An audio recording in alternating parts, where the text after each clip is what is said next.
मैं रोज चिल्ला चिल्ला करके आपको जानकारी दे रहा हूं कि vibe network continuous every day without fail I do my show on this subject only every day.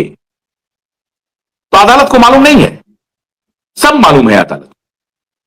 अदालत चाहती तो कहती कुछ नहीं, लड़की के पिता आए हैं, ये बहुत गंभीर मामला है, चाहे कोई भी हस्ती क्यों ना हो सामने, आप जांच कीजिए। अदालत अपने निर्वाह में विफल हो रही है और बड़े भारी मन से और दुख के साथ ये कहना पड़ रहा है, दुख के साथ कहना पड़ रहा है। गति है, तेजी है, और तेजी इसलिए नहीं है कि आपकी मनसा न्याय देने की है, तेजी इसलिए है क्योंकि हमने आपको घेर रखा है। हमारे वकीलों ने आपके सामने ऐसे तथ्य रखे हैं जहां से आप बच नहीं सकते, और ये मेरा गंभीर, बहुत जिम्मेदारी पूर्ण आरोप है और मैं इस पर बहस के लिए तैयार हूं,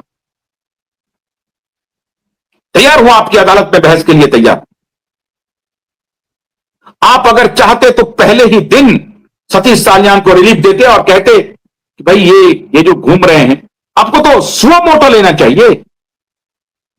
यहां तो दलील पर दलील दिए जा रहे हैं हम लोग, आपको तो स्व मोटो लेना चाहिए। स्व मोटो जाके कहना चाहिए कि भाई ये क्या मामला है, इसको जल्दी करो। आप क्यों नहीं इसकी जांच कर रहे हैं? कहां गड़बड़ी हो रही है, क्या दिक्कत हो रही है आपको? छोड़िए एसआईटी की जांच वांच को। ये कानून ये कहता है, नीलेश ओझा जी ने केस लॉ आपको दिया है और उस पर आपने रिप्लाई मांगा है, वो रिप्लाई फाइल नहीं कर रहा है,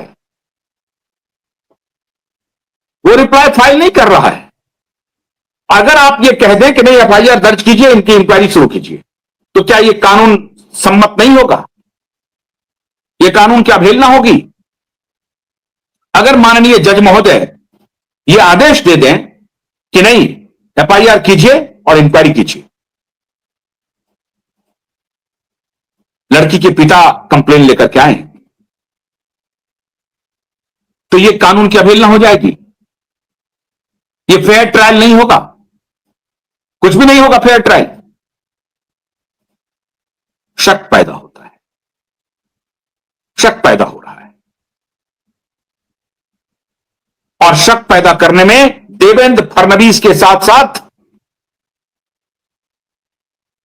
अदालत को भी अब मुझे लगता है कि बात कहनी पड़ेगी। मिलॉर्ड, ये आपके साख का सवाल है, आपकी शुचिता का सवाल है, और दिशा और सुशांत के न्याय का सवाल है। बहुत बड़ी लड़ाई है मिलॉर्ड, और बहुत मुश्किल हालात से हम लोग इस केस को लड़ रहे हैं। बहुत मुश्किल हालात में, आवश्यकता नहीं है लड़ने की, हम भी कोई और काम कर लेते, कोई और दुकान खोल लेते, कहीं किसी की दलाली शुरू कर देते, कर सकते थे, लेकिन हमने कठिन मार्ग चुना है। बहुत संघर्ष कठिन है, हम ये छोड़ने वाले नहीं।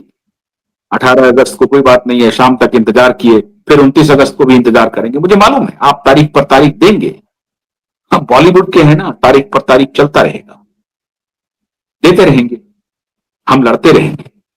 लेकिन आज से हमने ये डिमांड शुरू कर दिया है कि महाराष्ट्र में दिशा और सुशांत को न्याय मिलने में मुझे लगता है कि संदेह हो रहा है, और इसलिए दिशा और सुशांत के केस को ट्रांसफर किया जाए, उत्तर प्रदेश ट्रांसफर कर दिया जाए। योगी राज में पुलिस भी अच्छे से काम करेगी, और मुझे तो लगता है कि मुंबई पुलिस पर कोई भरोसा नहीं, वो झूठी पुलिस है, उस पुलिस पर कोई भरोसा नहीं किया जा सकता। मुंबई पुलिस बेशर्म पुलिस है, बेशर्म, डंके की चोट पर कहता हूं और मजबूती से कहता हूं, बेशर्मी की पराकाष्ठा है मुंबई पुलिस। उत्तर प्रदेश पुलिस के हाथों में यह जांच हो और उत्तर प्रदेश की अदालत में दिशा सुशांत का मुकदमा चले, तभी स्पीडी ट्रायल हो सकता है, तभी स्पीडी न्याय मिल सकती है। वरना आदित्य ठाकरे के साथ देवेंद्र फडणवीस हाथ मिलाते रहेंगे, गुलदस्ते लेते रहेंगे और अपने पुलिस महकमों को संदेश भेजते रहेंगे कि देखो, कोई कुछ नहीं बिगाड़ सकता मेरा, मैं बहुत मजबूत हूं और मेरी मजबूती के सामने किसी की कुछ नहीं चलती है। ये संदेश वो देते रहेंगे और पुलिस वाले उनकी इस बात में फंसते रहेंगे। तो देखते हैं मित्रों क्या बात होती है। क्या आप सभी इस बात से सहमत हैं कि दिशा की सुनवाई महाराष्ट्र में नहीं हो और महाराष्ट्र से बाहर हो? अगर हो, आप भी ये चाहते हैं तो हमें अपनी प्रतिक्रिया भेजिए। और हो सकता है कि अगर यही हीला हवाली चलती रही, हालांकि स्पीड बहुत है, मार्च से लेकर के अगस्त तक में स्पीड हुआ है, बहुत तेजी से स्पीड में हैं हम लोग, लेकिन फिर भी मुझे लगता है कि ये स्पीड सालों साल चलता रहेगा इनका। इसलिए मैं अनुरोध करता हूं और आप सबसे भी ये डिमांड करता हूं कि अगर आप भी इस विचार के हैं तो आप हमें संदेश भेजिए और हम डिस्कस करेंगे नीलेश जी से, और मैं नीलेश जी से आग्रह करूंगा कि इस केस के ट्रांसफर की अर्जी लगा दें। जैसे उन्होंने पहले दिन अर्जी लगाई थी कि फलाने बेंच में यह सुनवाई नहीं होगी, तो उसी तरीके से ये कह दें कि भैया महाराष्ट्र में न्याय मिलने की कोई उम्मीद नहीं लग रही, इसलिए इसे उत्तर प्रदेश ट्रांसफर कर दिया। आप भेजिए। आपको मालूम है कि आपकी शक्ति के सहारे ही ये लड़ाई में जारी रखी हुई, आपका सहयोग मिलेगा। बहुत बहुत शुक्रिया। नमस्कार।